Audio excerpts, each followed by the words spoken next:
மாணவர்கள் அனைவருக்கும் வணக்கம். தமிழ்நாடு அரசு பள்ளிகள் மற்றும் அரசு நிதியுதவி பெறும் பள்ளிகளில் 8ஆம் வகுப்பு படித்து வரும் மாணவர்கள் எழுதிய NMS 2026 தேர்வு பார்ட் 2 SAT வினாத்தாளில் சமூகறிவியல் பாடப்பகுதியிலிருந்து கேட்கப்பட்டிருக்கும் 35 வினாக்களுக்கான விரிவான விடை விளக்கங்களை பற்றியும், வகுப்பு பருவம் பாட வாரியாக எந்தெந்த தலைப்புகளில் எத்தனை வினாக்கள் கேட்கப்பட்டுள்ளது என்பதற்கான பகுப்பாய்வு பற்றியும் இந்த வீடியோவில் பார்க்கலாம்.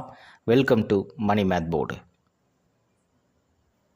ஏற்கனவே அறிவியல் பாடத்திலிருந்து கேட்கப்பட்டிருந்த 35 வினாக்களுக்கான விரிவான விடை விளக்கங்கள் மற்றும் பகுப்பாய்வுக்கான வீடியோ முன்னாடி அப்லோட் பண்ணிட்டோம், செக் பண்ணிக்கோங்க.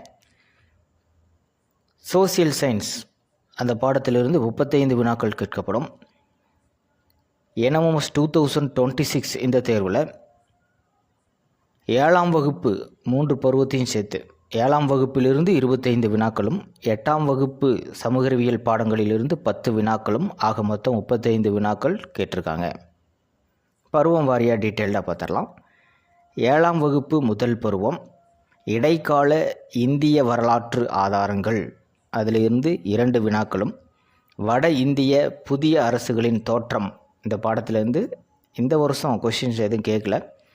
தென்னிந்திய புதிய அரசுகள் பிற்கால சோழர்களும் பாண்டியர்களும் இந்த பாடத்திலிருந்து 2 வினாக்களும், டெல்லி சுல்தானியம் 2 வினாக்களும், புவியின் உள்ளமைப்பு, நிலத்தோற்றங்கள், மக்கள் தொகை மற்றும் குடியிருப்புகளும் இந்த 3 பாடத்திலிருந்தும் தலா 1 வினா, சமத்துவம், அரசியல் கட்சிகள், உற்பத்தி இந்த 3 பாடங்களிலிருந்தும் தலா 1 வினா கேட்டிருக்காங்க. 7ஆம் வகுப்பு முதல் பருவத்தில் மொத்தமாக 10 பாடங்கள். 2வது பாடம், அதாவது வட இந்திய புதிய அரசுகளின் தோற்றம் அந்த பாடத்தை தவிர மீதி இருக்கிற 9 பாடங்களிலிருந்து 12 வினாக்கள் கேட்டிருக்காங்க. அடுத்தது 2வது பருவத்தை பார்க்கலாம். முதல் 2 பாடங்களிலிருந்தும் விஜயநகர பாமனி அரசுகள் மற்றும் முகலாய பேரரசு இந்த 2 பாடங்களிலிருந்தும் வினாக்கள் எதுவும் கேட்கல. மராத்தியர்கள் மற்றும் பேஸ்வாக்களின் எழுச்சி, வளங்கள் இந்த 2 பாடங்களிலிருந்தும் தலா 1 வினா. சுற்றுலா பாடத்திலிருந்து 3 வினாக்கள் கேட்டிருக்காங்க. மாநில அரசு, ஊடகமும் ஜனநாயகம் இந்த 2 பாடத்திலிருந்தும் கேள்விகள் கேட்கல. ஆக மொத்தம் 7ஆம் வகுப்பு 2வது பருவம் சமூகறிவியல் பாடத்திலிருந்து 5 வினாக்கள் மட்டுமே கேட்கப்பட்டிருக்கு. 7ஆம் வகுப்பு 3வது பருவத்தில் பார்க்கலாம். புதிய சமய கருத்துக்களும் இயக்கங்களும் அந்த பாடத்திலிருந்து கொஷின்ஸ் எதுவும் இல்லை. தமிழ்நாட்டில் கலையும் கட்டடக்கலையும் 1 வினா. தமிழகத்தில் சமணம், பௌத்தம் மற்றும் ஆசிவக தத்துவங்கள் அந்த பாடத்திலிருந்து 2 கொஷின் கேட்டிருக்காங்க. கண்டங்களை ஆராய்தல், வட அமெரிக்கா மற்றும் தென் அமெரிக்கா 1 கொஷின். நில வரைபடத்தை கற்றறிதல் 1 கொஷின். இயற்கை இடர்கள், பேரிடர் மேலாண்மை நடவடிக்கைகளை புரிந்து கொள்ளல் 1 கொஷின். பெண்கள் மேம்பாடு, சந்தை மற்றும் நுகர்வோர் தலா 1 வினா. சாலை பாதுகாப்பு, வரியும் அதன் முக்கியத்துவம் 2லிருந்து கேட்கல. ஆக மொத்தம் 8 வினாக்கள். இப்போது 7ஆம் வகுப்பு முதல் பருவத்தில் 12 கொஷின், 2வது பருவத்தில் 5 கொஷின்ஸ், 3வது பருவத்தில் 8 கொஷின், ஆக மொத்தம் 7ஆம் வகுப்பிலிருந்து மட்டுமே 25 வினாக்கள். 8ஆம் வகுப்பில் மொத்தமாக 21 பாடம். இந்த NMSக்கு 10 வினாக்கள் மட்டும்தான் கேட்டிருக்காங்க. ஐரோப்பியர்களின் வருகை முதல் பாடம், அதிலிருந்து 2 கொஷின். வர்த்தகத்திலிருந்து பேரரசு வரை 1 கொஷின். 3வது பாடம் 4வது பாடத்துலேருந்து கொஷின்ஸ் எதுவும் கேட்கல. அடுத்த வருஷம் கேட்கலாம். இந்த வருஷம் எந்தெந்த டாப்பிக்லேருந்து எத்தனை கொஷின் கேட்டிருக்காங்க அப்படின்றது நம்ம டீட்டெயிலாக சொல்லிகிட்ருக்கோம். இந்தியாவில் கல்வி வளர்ச்சி 1 கொஷின். இந்தியாவில் தொழிலகங்களின் வளர்ச்சி அதிலேருந்து எந்த கொஷினும் கேட்கல. ஆங்கிலேயர் ஆட்சியில் நகர்ப்புற மாற்றங்கள்லேருந்தும் கொஷின்ஸ் எதுவும் இல்லை. புவியியலில் பாருங்கள், பாறை மற்றும் மண் மொதல் 3 பாடத்துலேருந்து தலா 1 கொஷின். வானிலை மற்றும் காலநிலை, நீரியல் சுழற்சியிலேருந்து 3 பாடத்திலிருந்து 3 கொஷின் கேட்டாங்க. இடம்பெயர்தல் மற்றும் நகரமயமாதல் எந்த கொஷினும் கேட்கல. இடர்கள் இல்லை, தொழிலகங்கள் இல்லை. கண்டங்களை ஆராய்தல் இது ரொம்ப பெரிய பாடம், இதிலிருந்து எந்த வினாவும் கேட்கல. 15வது பாடம் பாருங்கள், நில வரைபடத்தை கற்றறிதல். இது ஆக்சுவலாக ஜனவரி போர்ஷன். நம்ம வழக்கமாக டிசம்பர் வரையிலான போர்ஷன் படித்தா போதும் அப்படின்னு தான் நம்ம சொல்லியிருப்போம். ஆனால் இந்த வருடத்தில் ஜனவரி போர்ஷன்லேருந்தும் ஒரு கொஷின் கேட்டிருக்காங்க. மாணவர்கள் இதை நோட் பண்ணிக்கோங்க. மாநில அரசு எவ்வாறு செயல்படுகிறது அந்த சிவிக்ஸில் வர 3 பாடங்களிலிருந்தும் கொஷின்ஸ் எதுவும் இல்லை. மனித உரிமைகளும் ஐக்கிய நாடுகள் சபையும் 1 கொஷின். சாலை பாதுகாப்பு விதிகள் மற்றும் நெறிமுறைகளிலிருந்து வினாக்கள் எதுவும் இல்லை. பணம், சேமிப்பு மற்றும் முதலீடுலேருந்து ஒரு கொஷின். ஆக மொத்தம் 21 பாடங்கள் 10 வினாக்கள் மட்டுமே கேட்டிருக்காங்க. நம்ம தோராயமாக சொல்கிறது அதுதான். 7ஆம் வகுப்பில் 25 கொஷின் கேட்பாங்க 3 பருவத்தையும் சேர்த்து. 8ஆம் வகுப்பில் 10 வினாக்கள் கேட்பாங்க. ஆக மொத்தம் 35 வினாக்கள் சராசரியாக கேட்கப்படும். வரலாறு, புவியியல், குடிமையியல், பொருளியல் வாரியாக பார்த்துடலாம். ஹிஸ்ட்ரியிலேருந்து 14 கொஷின்ஸு, ஜியாகிரஃபியிலேருந்து 14 கொஷின், சிவிக்ஸிலேருந்து 5 கொஷின், எக்கனாமிக்ஸ்லேருந்து 2 கொஷின், ஆக மொத்தம் 35 வினாக்கள். இப்போ அடுத்தது ஒவ்வொரு வினாவுக்குமான விரிவான விடை விளக்கங்களை பார்த்துடலாம்.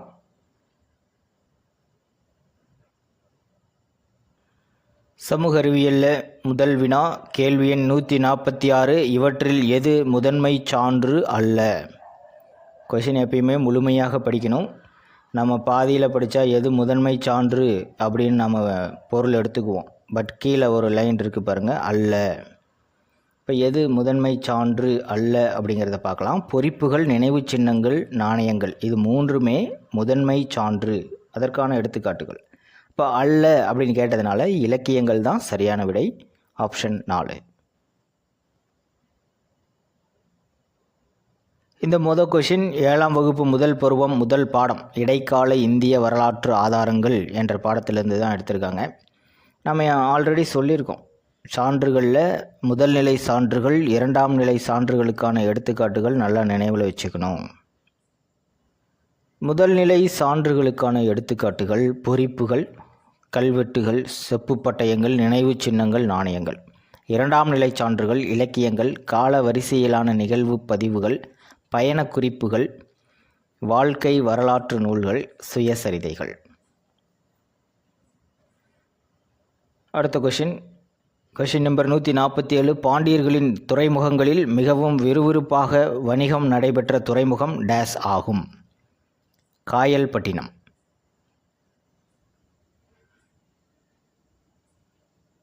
முதல் பருவம் 3வது பாடத்திலிருந்து இந்த கொஷின் எடுத்திருக்காங்க.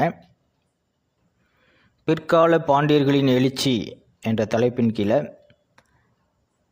வணிகம், அதில் 2வது பாராவில் பாருங்கள், இந்த இடத்துல இருந்து தான் கொஷின் எடுத்திருக்காங்க.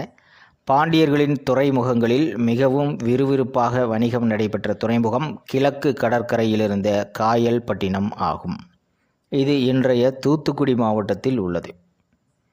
ஃபுல்லாக இந்த பாரா முழுமைக்குமே முக்கியம்தான். கேள்வி எண் 148. பால்பன் பற்றிய கூற்றுகளில் எது தவறானது? 4 கூற்றுகள் கொடுத்துருக்காங்க. இந்த 4 கூற்றுகளில் எத்தனை கூற்றுகள் தவறு அப்படிங்கிறத நம்ம செக் பண்ணிக்கிட்டே வரலாம். ஒற்றர் துறை ஒன்றை நிறுவினார், இந்த கூற்று சரி. மங்கோலியரின் தாக்குதல்களில் இருந்து நாட்டை பாதுகாப்பதற்காக பல கோட்டைகளை கட்டினார், இந்த கூற்றும் சரி. 3வது கூற்று பாருங்கள், தலைநகரை டெல்லியிலிருந்து தேவகிரிக்கு மாற்றியமைத்தார், இது தவறு. தலைநகரை டெல்லியிலிருந்து தேவகிரிக்கு மாற்றி அமைச்சது பால்பன் கிடையாது, முகமது பின் துக்ளக். 4வது கூற்று, பாரசீகத்தை சேர்ந்த புகழ்பெற்ற கவிஞரான அமீர் குஸ்ரு என்பவரை ஆதரித்தார், இதுவும் கரெக்டு தான். இப்போ தவறானது அப்படின்னா 3வது கூற்று மட்டும். இப்போ 3 மட்டும், ஆப்ஷன் 3.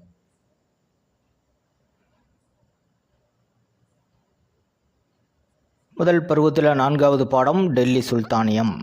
இதில் மாம்லுக் வம்சம், மாம்லுக் வம்சத்தில் குத்புதீன் ஐபக், இல்துமிஸ், ரஷ்யா, கியாசுதீன் பால்பன் இவர்களை பற்றி நம்ம படிப்போம். இப்போ கியாசுதீன் பால்பனை பற்றி தான் 4 கூற்றுகளுமே கொடுத்துருக்காங்க. பால்பன் தலைப்பில் வர பாடக்கருத்துக்கள் அனைத்துமே படிச்சிருந்தால் தான் இந்த கொஷின் அட்டன் பண்ணியிருக்க முடியும். இந்த இடத்துல பாருங்கள், தனது ஆட்சிக்கு எதிராக சதி செய்வோரையும் இடையூறாய் இருப்போரையும் கண்டறிய ஒற்றை துறை ஒன்றை நிறுவினார்.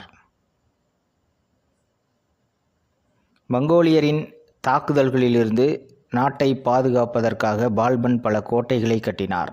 பாரசீகத்தை சேர்ந்த புகழ்பெற்ற கவிஞரான அமீர் குஸ்ரு என்பாரை பால்பன் ஆதரித்தார். இந்த பாயிண்ட் புக் பேக் கொஷின் கூட இருக்குது. ஸோ அதை ஞாபகம் வச்சு கூட நீங்கள் ஆன்சர் பண்ணியிருக்கலாம். துக்ளக் வம்சத்தில் முகமது பின் துக்ளக், இந்த இடத்துல பாருங்கள், தனது இறையாண்மையை விரிவு செய்வதற்கு வசதியாக தனது தலைநகரை டெல்லியிலிருந்து நாட்டின் மையப்பகுதியில் இருந்த தேவகிரிக்கு மாற்றினார். இது ஒரு பெரிய இன்சிடெண்ட். இது மாற்றும்போது என்ன ஆச்சு அப்படின்றதெல்லாமே உங்களுக்கு டீச்சர் சொல்லியிருப்பாங்க. ஸோ இந்த நிகழ்வு கண்டிப்பாக முகமது பின் துக்ளக் அப்படிங்கிறது மாணவர்கள் ஞாபகத்தில் வச்சுருப்பீங்க. கேள்வி எண் 149 பொறுத்துக. தீபவம்சம், புத்தர் வரலாறு, சீத்தலை சாத்தனார் எழுதிய காவியம், ஐம்பெருங்காப்பியங்களில் ஒன்று மணிமேகலை, 22வது தீர்த்தங்கரர் நேமிநாதர், யுவான் சுவாங் பல்லவர் ஆட்சி காலத்தில் 7ஆம் நூற்றாண்டில் அப்போது காஞ்சிபுரத்துக்கு வந்துருப்பார். 149க்கான சரியான விடை ஆப்ஷன் 4.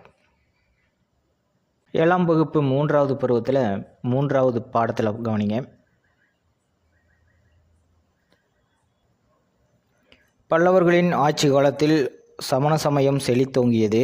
கிபி 7ஆம் நூற்றாண்டில் காஞ்சிபுரத்திற்கு வருகை புரிந்த சீன பயணி யுவான் சுவாங் அங்கு பெரும் எண்ணிக்கையிலான பௌத்தர்களும் சமணர்களும் இருந்ததாக தனது பயண குறிப்புகளில் குறிப்பிட்டுள்ளார். திருமலை சமண கோவில் தமிழ்நாட்டின் திருவண்ணாமலை மாவட்டம் ஆரணி நகரில் அருகே அமைந்துள்ள ஒரு குகை வளாகத்தில் அமைந்துள்ளது. இந்த அண்டர்லைன் பண்ணது பாருங்கள். 22வது தீர்த்தங்கரரான நேமிநாதர். இப்போ 22வது தீர்த்தங்கரர் நேமிநாதர் அப்படிங்கிறத ஞாபகத்தில் வச்சுக்கணும். சமண சமயத்தை தோற்றுவித்தவரும் முதல் தீர்த்தங்கரர் பார்சவநாதர். 24வது தீர்த்தங்கரரும் கடைசி தீர்த்தங்கரர் மகாவீரர். இதை நீங்கள் ஞாபகம் வச்சுக்கணும். 22வது தீர்த்தங்கரரான நேமிநாதருடைய 16 மீட்டர் உயரமுடைய சிலையும் உள்ளன. இதுதான் தமிழ்நாட்டில் இருக்கிற சமண சிலைகளில் உயரமானது. தீபவம்சம் புத்தருடைய போதனைகளையும் அவற்றை பரப்பியோர் இலங்கைக்கு வருகை புரிந்தது பற்றியும் பேசுகிறது. சீத்தலை சாத்தனாரால் எழுதப்பட்ட மணிமேகலை முற்றிலுமாக தமிழ் பௌத்தத்தை பிரதிநிதித்துவப்படுத்தும் காப்பியமாகும்.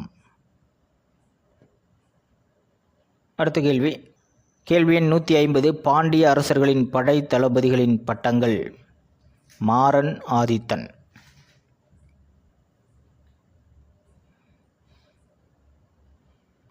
ஏழாம் வகுப்பு முதல் பருவத்தில் 3வது பாடம். பிற்கால பாண்டியர்களின் எழுச்சி என்ற தலைப்பின் கீழே அரசு அதிகாரிகள், அதில் கடைசியில் பாருங்கள், பள்ளிவேலன், பராந்தகன் பள்ளிவேலன், மாறன் ஆதித்தன், தென்னவன் தமிழ்வேல் ஆகியவை படை தளபதிகளின் பட்டங்களாகும். கேள்வி எண் 151. சரியான இணையை தேர்வு செய்க. 4 ஆப்ஷனில் 4 இணைகள் இருக்குது. சரியாக உள்ளது எது அப்படின்னு கண்டுபிடிக்கலாம். முதல் ஆப்ஷனில் மான்சப்தாரி முறை கொண்டு வந்தவர் அக்பர். இந்த இணை சரி. ஜப்தி முறை கொண்டு வந்தவர் அவுரங்கசீப்னு சொல்லியிருக்காங்க, இது தவறு. துசுக் இ பாபரி, அது கட்டடக்கலைன்னு சொல்லியிருக்காங்க, அது தவறு, சுயசரிதை. 2ஆம் பானிபட் போர் 1526ன்னு சொல்லியிருக்காங்க, இதுவும் தவறு. முதல் பானிபட் போர் தான் 1526. 2ஆம் பானிபட் போர் இதிலிருந்து ஒரு 30 வருஷம் ஆட் பண்ணிக்கோங்க, 1556. இப்போ சரியான இணை ஆப்ஷன் 1.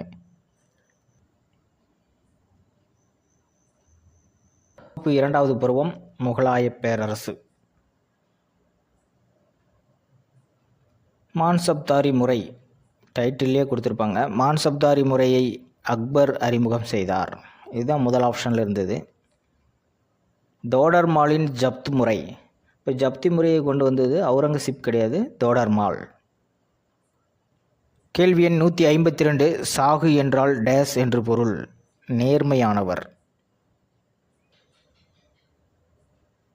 7ஆம் வகுப்பு 2வது பருவம் மராத்தியர் மற்றும் பேஸ்வாக்களின் எழுச்சி.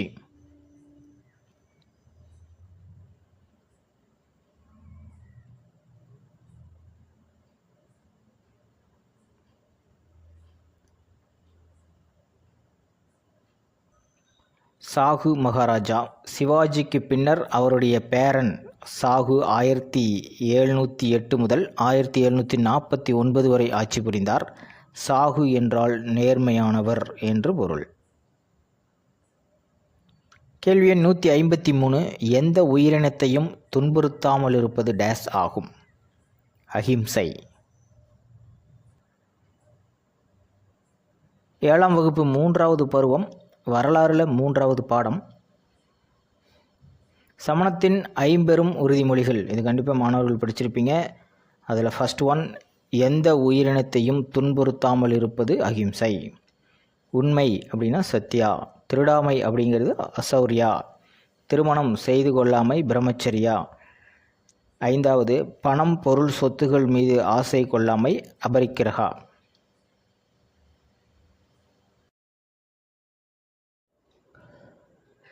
கேள்வி எண் 154, தவறான இணையை கண்டுபிடி. இப்போ 3 இணைகள் சரியாக இருக்கும், ஒரு இணை மட்டும் தவறாக இருக்கும். முதல் ஆப்ஷனில் பாருங்கள், ஜலகண்டேஸ்வரர் கோவில் எங்கே இருக்குது? வேலூரில் இருக்குது. இது கரெக்டு தான். 2வது ஆப்ஷனில் ஆதிநாதர் கோவில் தஞ்சாவூர்னு சொல்லியிருக்காங்க. இந்த இணை தவறு. ஆதிநாதர் கோவில் ஆழ்வார் திருநகரில் இருக்குது. 3வது ஆப்ஷனில் வரதராஜ பெருமாள் கோயில் காஞ்சிபுரத்தில் இருக்குது. இதுவும் சரி. 4வது ஆப்ஷனில் ராமநாத சுவாமி கோயில் ராமேஸ்வரத்தில் இருக்குது. இதுவும் சரி. இப்போ தவறான இணை ஆப்ஷன் 2.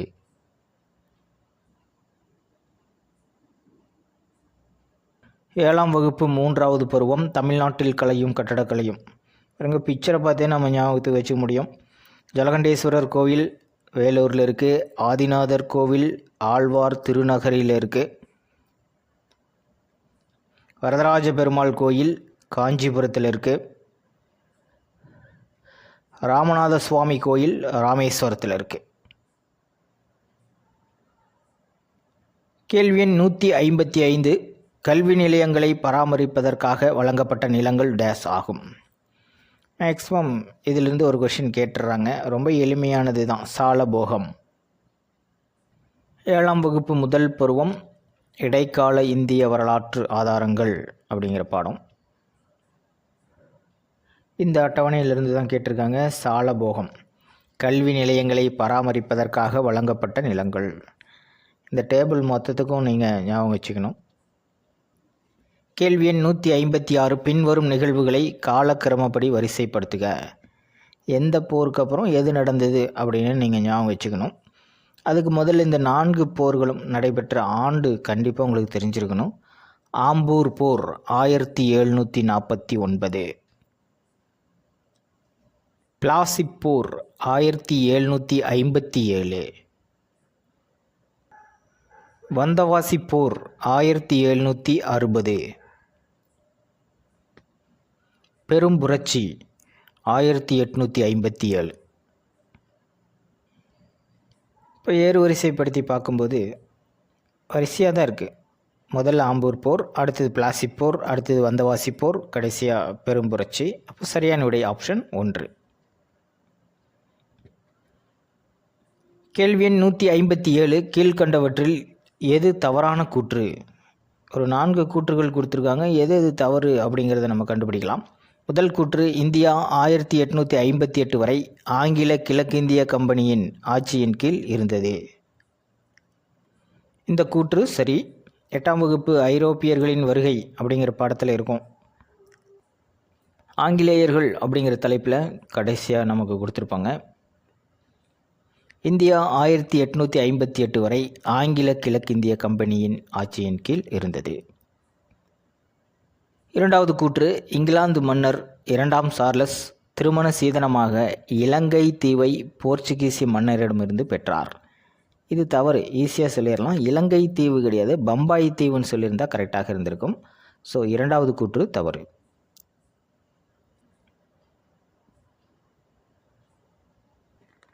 அதே பேஜ் நம்பர் தான், ஒரு 2 பேராவுக்கு மேலே. இங்கிலாந்து மன்னர் 2ஆம் சார்லஸ் போர்த்துகீசிய இளவரசி கேதரினை திருமணம் செய்து கொண்டார். திருமண சீதனமாக பம்பாய் தீவை போர்த்துகீசிய மன்னரிடமிருந்து பெற்றார். இதிலே 3வது கூற்று, ஐரோப்பிய எழுத்தாளர் 1563 கோவாவில் இந்திய மருத்துவ தாவரங்கள் என்ற நூலை அச்சிட்டு வெளியிட்டார். இடம், நூலின் பெயர், வருடம் எல்லாமே கரெக்டாக இருக்குது. இப்போ 3வது கூற்று சரி. போர்த்துகீசியர்கள் அதில் கடைசியாக நமக்கு கொடுத்துருக்காங்க. ஐரோப்பிய எழுத்தாளர் 1563 கோவாவில் இந்திய மருத்துவ தாவரங்கள் என்ற நூலை அச்சிட்டு வெளியிட்டார். கடைசி கூற்று, போர்த்துகீசிய இளவரசர் ஹென்றி பொதுவாக மாலுமி ஹென்றி என அறியப்படுகிறார். இதுவும் சரி. இது அந்த டாப்பிக்கில் முன்னாடியே வந்திருக்கும், புத்தகத்தை பார்க்கணுன்னு அவசியம் இல்லை. ஸோ இரண்டாவது கூற்று மட்டும் சரியான விடை ஆப்ஷன் 1. கேள்வி எண் 158. இந்தியாவின் மிக பெரும் தேசிய அருங்காட்சியகம் அமைந்துள்ள இடம். கிஃப்டட் கொஸ்டின் அப்படின்னே சொல்லலாம். ஐரோப்பியர்கள் வருகை பாடத்தில் வந்து தான் கேட்டிருக்காங்க. ஆன்சர் டெல்லி. கேள்வி எண் 159. கூற்றும் காரணமும். கூற்று: சமூக சீர்திருத்தவாதி ராஜாராம் மோகன் ராயின் முன்முயற்சியால் இந்து கல்லூரி கல்கத்தாவில் நிறுவப்பட்டது. இந்த கூற்று சரி. காரணம்: இதன் நோக்கம் ஆங்கில மொழியில் கல்வியை வழங்குவதாகும். காரணமும் கரெக்டு. ஸோ கூற்று சரி, காரணம் கூற்றுக்கான சரியான விளக்கமாகும். சரியான விடை ஆப்ஷன் 1.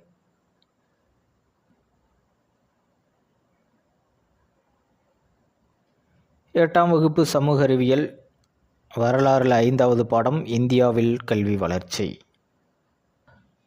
ஆங்கில கிழக்கிந்திய கம்பெனி மற்றும் நவீன கல்வியின் தொடக்கம் அதில் பாருங்கள்.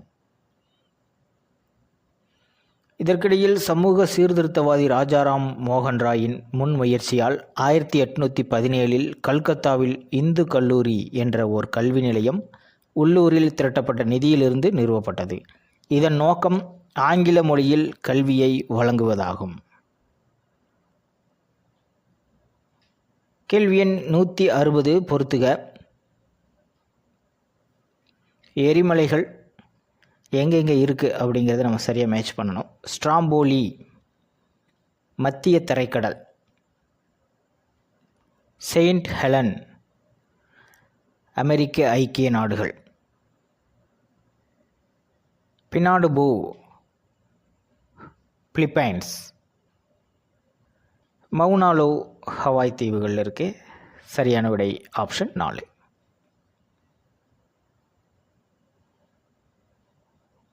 ஏழாம் வகுப்பு முதல் பருவம் புவியியலில் முதல் பாடம் புவியின் உள்ளமைப்பு. எரிமலைகள் பற்றி பார்க்கும்போது எரிமலைகளில் ஒரு 3 வகைகள் தான் இருக்குது.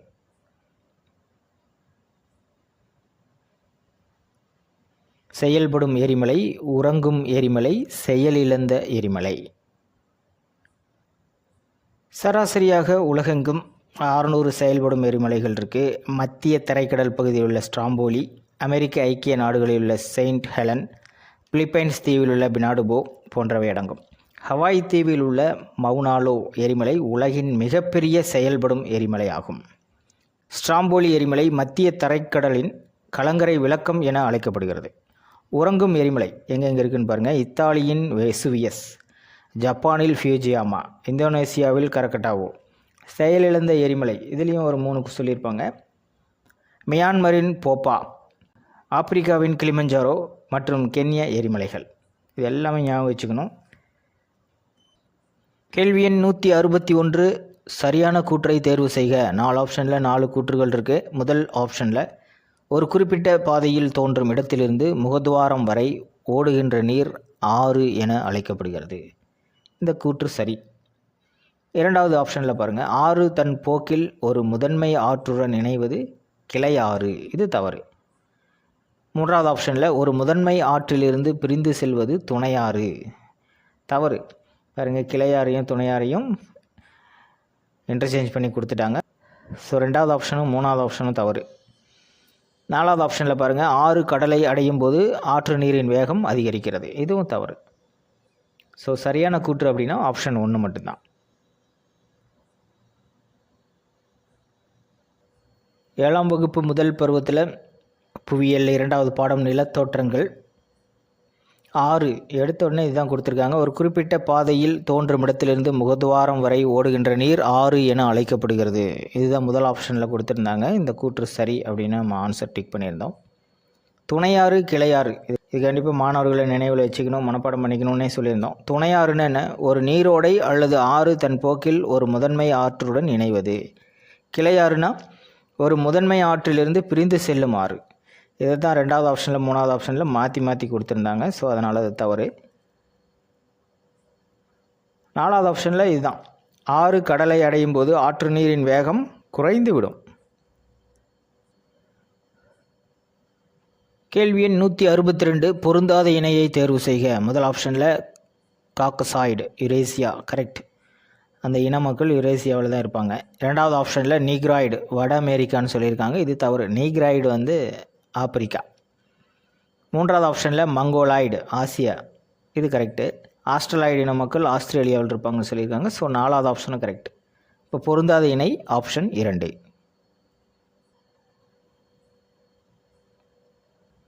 அடுத்த படம் தான் 7ஆம் வகுப்பு முதல் பருவத்திலேயே மக்கள் தொகையும் குடியிருப்புகளும். இந்த 4 இனங்கள் காக்கச இனம், நீக்ரோ இனம், மங்கோலிய இனம், ஆஸ்ட்ரலாய்டு இனம், இது எல்லாமே அட்டவணைப்படுத்தி நம்ம நடத்தியிருந்தோம். அந்த இன மக்கள் எப்படி இருப்பாங்க, தோற்றங்கள் எப்படி இருக்கும், கண், முடி, மூக்கு, கலர் இதெல்லாம் எப்படி இருக்குன்னு அட்டவணை போட்டு வச்சுக்கணும். அதே மாதிரி எந்தெந்த இடத்துல இருப்பாங்க அப்படிங்கிறதையும் டேபிள்களும் போட்டு நீங்கள் எழுதிக்கிட்டிங்கன்னா கண்டிப்பாக மறக்காது. பாருங்கள், நீக்ரோ இனம் எங்கே இருக்காங்க, ஆப்பிரிக்காவில் பல்வேறு பகுதிகளில் வாழ்ந்து வருகிறார்கள்.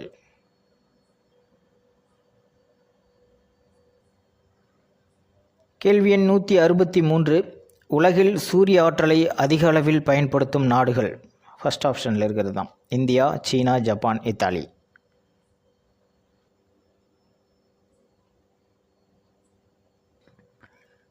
ஏழாம் வகுப்பு 2வது பருவம் வளங்கள் அப்படிங்கிற பாடத்தில் நமக்கு கொடுத்துருப்பாங்க.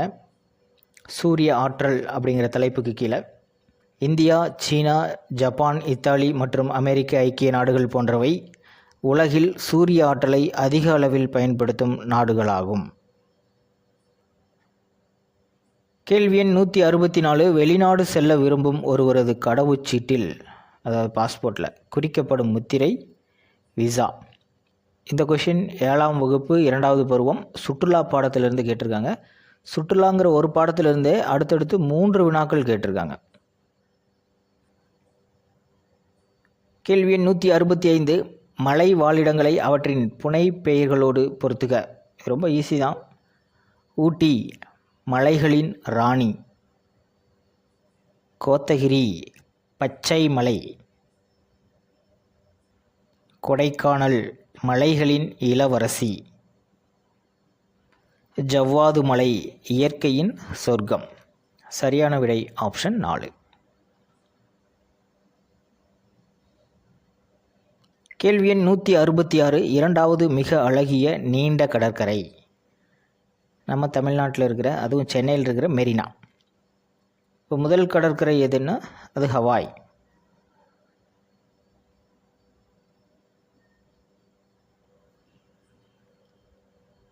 சுற்றுலாங்கிற பாடத்தில் பாருங்கள், உங்களுக்கு தெரியுமான்ற பகுதியிலேயே கொடுத்துருக்காங்க. பொதுவாகவே நம்ம சொல்கிறது அதுதான். அறிவியல் சமூக அறிவியல் பாடத்தில் உங்களுக்கு தெரியுமான்ற பகுதியை கண்டிப்பாக மாணவர்கள் ஞாபகத்தில் வச்சுக்கணும். விசா ஒரு நபருக்கு வழங்கப்படும் ஆவணம் அல்லது வெளிநாடு செல்ல விரும்பும் ஒருவரது கடவுச்சீட்டில் குறிக்கப்படும் முத்திரை, அதுதான் விசா. இப்போ விசா வழியே எத்தனை விசா இருக்குது அப்படிங்கிறத நமக்கு சொல்லியிருக்காங்க.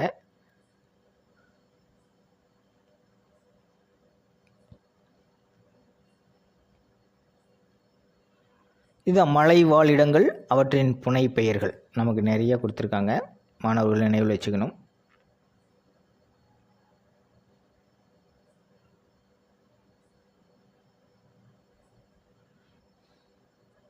கடற்கரைகள் பற்றி நமக்கு கொடுத்துருக்காங்க.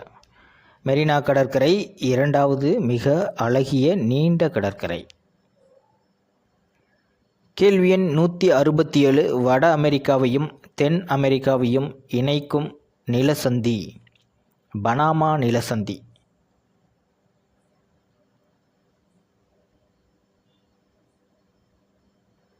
கண்டங்களை ஆராய்தல் வட அமெரிக்கா மற்றும் தென் அமெரிக்கா, இதில் இருந்தெல்லாம் 100 கொஷினுக்கு மேலே எடுக்கலாம். அந்த அளவுக்கு லைன் பை லைன் இம்பார்ட்டண்ட்.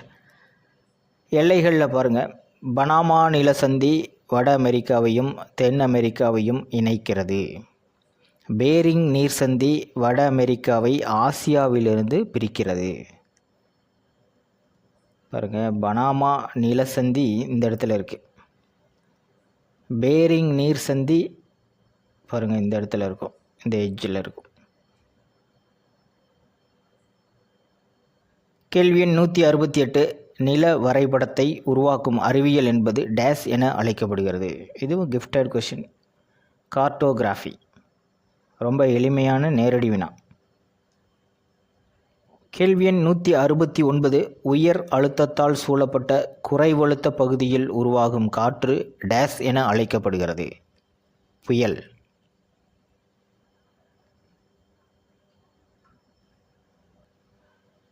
ஏழாம் வகுப்பு 3வது பருவம் இயற்கை இடர்கள் பேரிடர் மேலாண்மை நடவடிக்கைகளை புரிந்து கொள்ளல். புயல் அப்படிங்கிற தலைப்புக்கு கீழே உள்ள டெஃபினேஷன் தான் நமக்கு கேள்வியாக கேட்டிருக்காங்க. உயர் அழுத்தத்தால் சூழப்பட்ட குறைவழுத்த பகுதியில் உருவாகும் காற்று புயல் என அழைக்கப்படுகிறது. கேள்வி எண் 170. மழை பொழிவானது 5 மில்லிமீட்டர் விட்டத்தை விட உருண்டையான பனிக்கட்டிகளை கொண்டிருந்தால் அவை ஆலங்கட்டி மழை.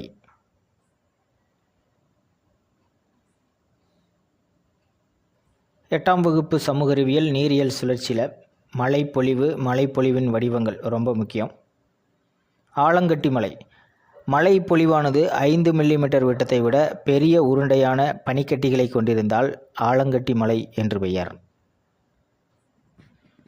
கேள்வி எண் 171. சரியான கூற்று அல்லது கூற்றுகளை கண்டறியவும்.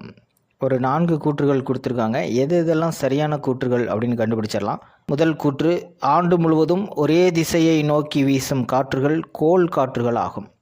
இந்த கூற்று சரி. இரண்டாவது கூற்று, புவியின் கோள வடிவமே வெவ்வேறு இடங்களில் வெவ்வேறு வெப்பநிலையை பெறுவதற்கு காரணமாக அமைகிறது. இதுவும் கரெக்ட். மூன்றாவது கூற்று, சூரிய கதிர்வீச்சுகளிலிருந்து பெறப்படும் வெப்ப ஆற்றல் 4 வழிமுறைகளில் புவியை வந்தடைகிறது. இது தவறு. 3 வழிமுறைகள் அப்படின்னு சொல்லியிருந்தால் அது கரெக்டாக இருந்திருக்கும். நான்காவது கூற்று, அதிக காற்றழுத்தம் என்பது வளிமண்டல பகுதிகளில் சுற்றியுள்ள பகுதிகளை விட அழுத்தம் குறைவாக இருக்கும். இது தவறு. குறைவாக இருக்கும் என்பதுக்கு பதிலாக அதிகமாக இருக்கும்னு சொல்லியிருந்தால் கரெக்டாக இருந்திருக்கும். நமக்கு சரியான கூற்றுகள் எது அப்படின்னு தான் கேள்வியில் கேட்டிருக்காங்க. இப்போ முதல் மற்றும் இரண்டாவது கூற்று ஆப்ஷன் 3. கேள்வி எண் 172. புவிப்படங்களில் ஒரு கேபிட்டல் லெட்டர் ஹச் போட்டு அதை ரவுண்ட் பண்ணால் அதை எதை குறிக்குது அப்படின்னு கேட்டிருக்காங்க. வானுலங்கு தளம், அதாவது ஹெலிபாட். 8ஆம் வகுப்பில் இருக்கிற நில வரைபடங்களை கற்றறிதல். இது ஜனவரி மாதம் போர்ஷன் தான், ஆனாலும் அதிலிருந்து அந்த கொஷின் கேட்டிருக்காங்க. அப்போ இதிலேருந்து நம்ம என்ன தெரிஞ்சுக்கணும், டிசம்பர் வரைக்கும் அப்படின்னு நம்ம நினைக்கக்கூடாது. ஜனவரியில் மேக்ஸிமம் பிப்ரவரியில் கூட எக்ஸாம் நடக்குது. ஸோ ஜனவரி போர்ஷனையும் நீங்கள் படிச்சுக்கணும். பாருங்கள், இந்த அட்டவணையிலேருந்து தான் கேட்டிருக்காங்க. ஹச் போட்டு ஒரு ரவுண்டு போட்டோம்னா வானுலங்கு தளம். கேள்வி எண் 173. தாஜ்மஹால் டேஸ் பாறையிலிருந்து உருவான வெள்ளை பளிங்கு கற்களால் கட்டப்பட்டது. உருமாறிய பாறைகளிலிருந்து. இது ரொம்ப ஈஸியான கொஷின் தான். 8ஆம் வகுப்பு சமூக அறிவியல் பாறை மற்றும் மண் என்ற பாடத்திலேருந்து புக் பேக் கொஷினாகவும் இருக்கும். உங்களுக்கு தெரியுமான்ற பகுதி. ஸோ ரொம்ப முக்கியமான ஒரு பாடக்கருத்து தான். உலக அதிசயங்களில் ஒன்றான இந்தியாவில் உள்ள தாஜ்மஹால் உருமாறிய பாறையிலிருந்து உருவான வெள்ளை பளிங்கு கற்களால் கட்டப்பட்டது. கேள்வி எண் 174. சட்டத்தின் ஆட்சி என்ற பதத்தை வாதுரைத்தவர். கேள்வி எண் 174. சட்டத்தின் ஆட்சி என்ற பதத்தை வாதுரைத்தவர். இது ரிப்பீட்டட் கொஷின். AV dicey. கேள்வி எண் 175. 4 மாநில சட்டமன்ற தேர்தலில் குறைந்தபட்சம் 6% வாக்குகளை பெற்ற கட்சி டேஸ் என அழைக்கப்படுகிறது. ரொம்ப ஈஸியானது தான். தேசிய கட்சி. ஒரு அரசியல் கட்சியானது தேசிய கட்சி அப்படிங்கிற அந்தஸ்தை பெறணும் அப்படின்னா குறைந்தபட்சம் 4 ஸ்டேட்டோட சட்டமன்ற எலெக்ஷனில் 6% வாக்குகளையாவது வாங்கியிருக்கணும். அப்போ தான் அந்த கட்சிக்கு தேசிய கட்சி அப்படிங்கிற அங்கீகாரம் கிடைக்கும். 7ஆம் வகுப்பு முதல் பருவம் அரசியல் கட்சிகள் என்ற பாடத்தில் பாருங்கள், ஒரு தேசிய கட்சி மக்களவை தேர்தலில் அல்லது 4 மாநிலங்களுக்கான சட்டமன்ற தேர்தலில் செல்லத்தக்க மொத்த வாக்குகளில் ஒரு கட்சி 6% வாக்குகளை பெற்றிருத்தல் வேண்டும். அப்போ தான் தேசிய கட்சி அப்படிங்கிற அங்கீகாரம் கிடைக்கும்.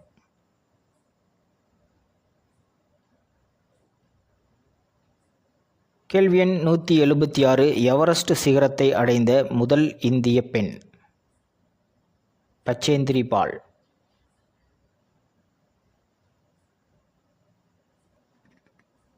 7ஆம் வகுப்பு 3வது பருவம் பெண்கள் மேம்பாடு பாடத்தில் இந்தியாவின் முதன்மை பெண்மணிகள் இதில் பாருங்கள் வரிசையாக கொடுத்துருப்பாங்க. 10வது எவரெஸ்ட் சிகரத்தை அடைந்த முதல் பெண் பச்சேந்திரி பால் 1984. புக்கர் பரிசு வென்ற முதல் இந்திய பெண் அருந்ததி ராய், இதுவும் ஆப்ஷனில் இருந்துச்சு. முதல் பெண் குடியரசுத் தலைவர் பிரதிபா பாட்டீல். மக்களவையின் சபாநாயகர் பதவி வகித்த முதல் பெண் சபாநாயகர் மீரா குமார். கேள்வி எண் 177. நுகர்வோர் பாதுகாப்பு சட்டம் இயற்றப்பட்ட ஆண்டு 1986.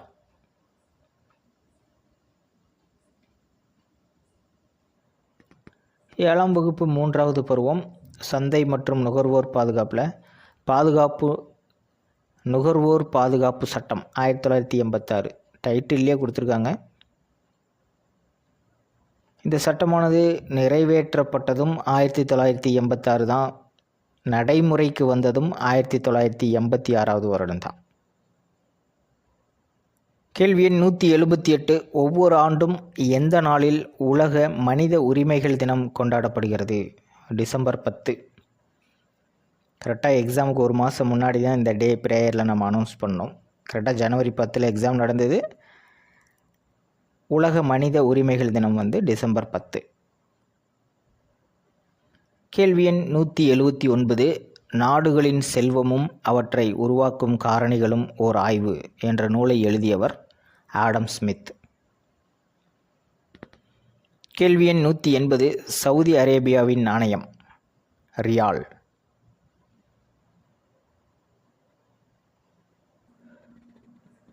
எட்டாம் வகுப்பு சமூக அறிவியல் பணம் சேமிப்பு மற்றும் முதலீடு, அதில் ஒரு செயல்பாடாக தான் நமக்கு கொடுத்துருப்பாங்க. இதை நாம் தான் ஃபில் பண்ணியிருக்கணும். ஒவ்வொரு நாட்டின் பெயரும் அந்த நாட்டுடைய பணத்தின் பெயரும் நம்ம செயல்பாட்டில் எழுதியிருக்கணும். இந்தியா, பாகிஸ்தான், இலங்கையிலெல்லாம் பணத்தின் பெயர் ரூபாய், ஜெர்மனியில் யூரோ, ஜப்பானில் யென், சிங்கப்பூரில் சிங்கப்பூர் டாலர், மலேசியாவில் ரிங்கெட், சவுதி அரேபியாவில் ரியால், இதுதான் என்எம்எஸ்ல கேட்டிருந்தாங்க. அமெரிக்க ஐக்கிய நாடுகளில் அமெரிக்கன் டாலர், இங்கிலாந்தில் பவுண்ட், இலங்கை பாகிஸ்தானில் ரூபாய். இது மாணவர்கள் ஒரு எக்ஸ்பெரிமெண்ட்டாகவே செஞ்சுருக்கணும். சிலர் உண்மையான பணத்தையே பார்த்துருக்கலாம். அப்படி இல்லைன்னா மாணவர்கள் ஸ்பெசிமன் காப்பியை கலெக்ட் பண்ணும்போது இந்த பணத்தோட பெயரெல்லாம் ஈஸியாக மைண்டில் நிற்கும். அவ்வளோதான். என்எம்எஸ் 2026 சேட் வினாத்தாளில் சமூக அறிவியல் பாடத்தில் கேட்கப்பட்டிருந்த 35 வினாக்களின் விரிவான விடைகளையும் நம்ம பார்த்துட்டோம். இந்த வருட வினாத்தாள் மட்டுமல்ல, கடந்த 7 வருட வினாத்தாள்களின் விரிவான விடைகளையும் நம்ம போட்டிருக்கோம். பிளேலிஸ்ட்டில் செக் பண்ணிக்கோங்க. இந்த வருட என்எம்எஸ் தேர்வுக்கான அனைத்து வீடியோக்களையும் நம்ம போட்டோம். செக் பண்ணிக்கோங்க. தேங்க்யூ.